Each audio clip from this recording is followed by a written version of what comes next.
Habari ya Kenya, habari ya leo.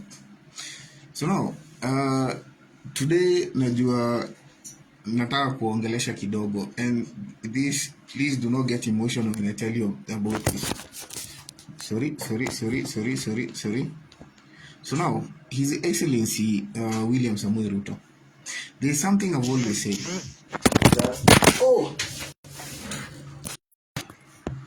Poleni wa Kenya, poleni.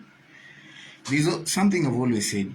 Something that is wronging His Excellency the President William Samuel Ruto.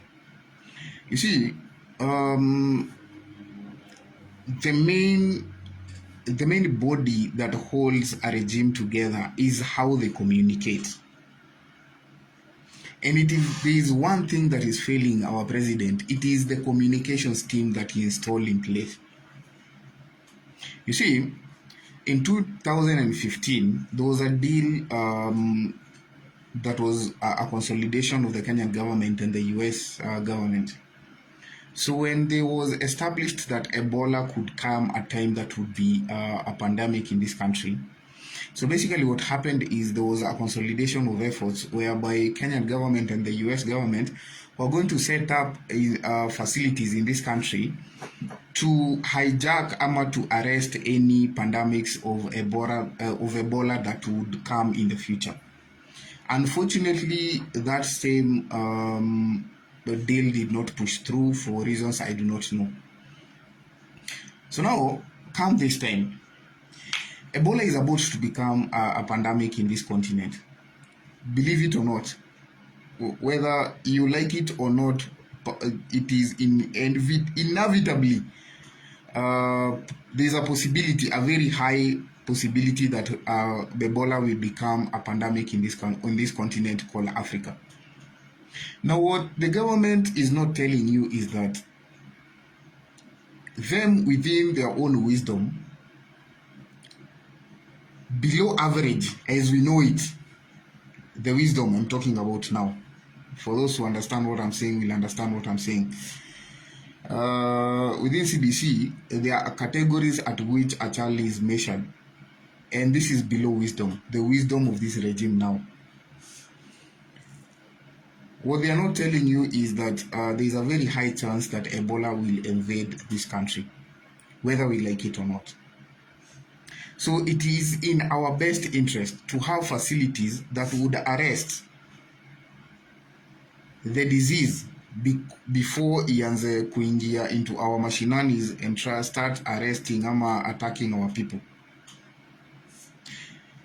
Now, all that said and done, the position at which this government took within their own discretion, and I do not understand why they need to have all these covert affairs within themselves. Governments, a whole nation, is not a bedroom affair. It is not a household affair. Much as you'd want to think that you're in control and you can make decisions on your own within State House and your own ministries, it does not work like that. A government is control, and you hold power in trust of the people.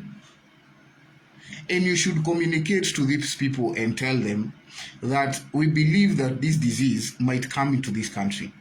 So it is in our best interest to have these facilities so we are in a better position to know how to handle this disease. Lakini nyinyi mkikaa hapo, you want to pretend that in your G-Wagons, in your S500 or 600 classes, in your jets, in your private homes, in wherever, in your malls, in your snake-made belts and your shoes and wherever, you want to make decisions all on your own without including the public. It does not work like that. That is why you saw President Uhuru Muigai Kenyatta used to have at least 3 briefings in a day when Corona used to invade this country between 2010 and the time it lapsed.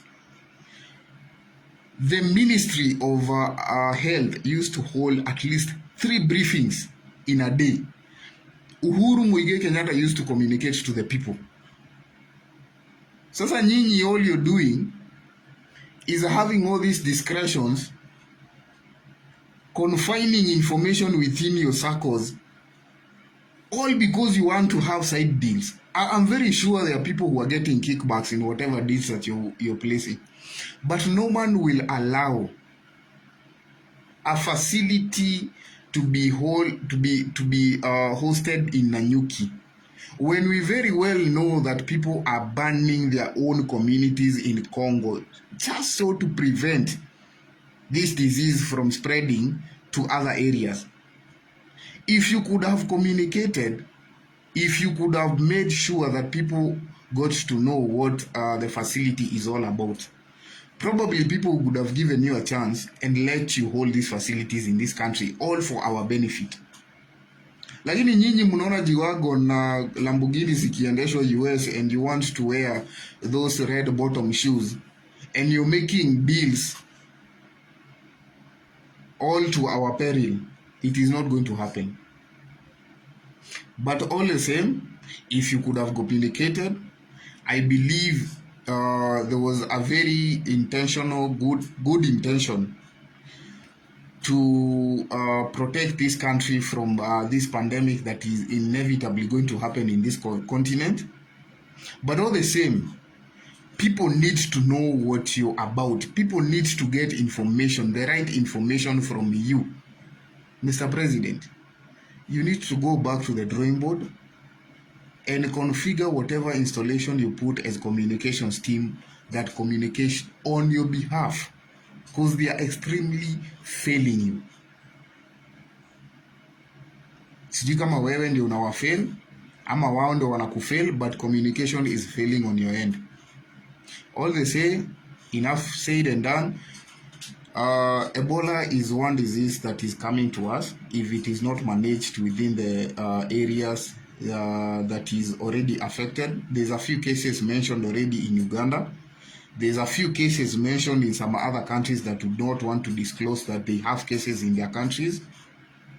And I believe, Mr. President, it is about time you stopped and made sure that people within your government are not thinking of deals they can make to just pocket some cash within their pockets, and think about the people. Think about the people. There's something I said the other day.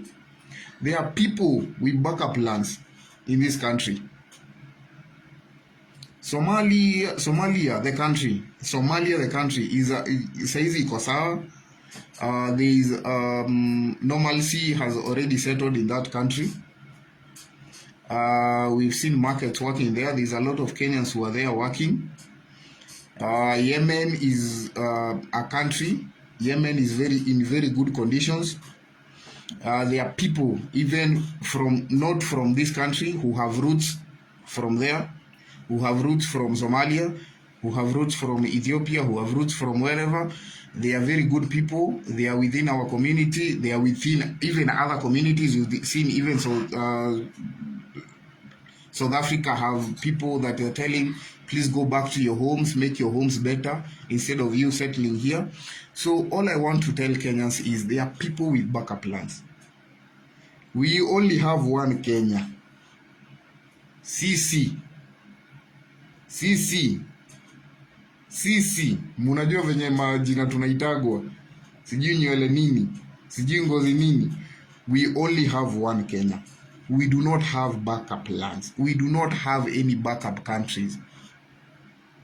And it is about time we took care of our country.